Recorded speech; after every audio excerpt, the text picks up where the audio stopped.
These air handlers are made in America by UPG, which is a part of Johnson Controls, and they are backed by a very good warranty, but they are only available in the USA and Canada through factory authorized dealers.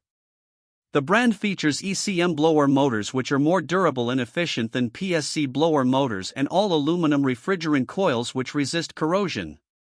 They also have communicating control boards so that they can talk to the other parts of the HVAC system to maximize comfort and efficiency. The JMET modular air handlers have fixed speed blowers, while the JMVT models have constant torque motors. The JHET multi-position electric furnace models use standard fixed speed blowers as well as pistons for refrigerant control, which is common in lower efficiency systems, while the JHVT models have variable speed blower motors and TXV refrigerant controls. The JHVV models have constant torque blower motors and state-of-the-art electronic expansion valves for refrigerant control.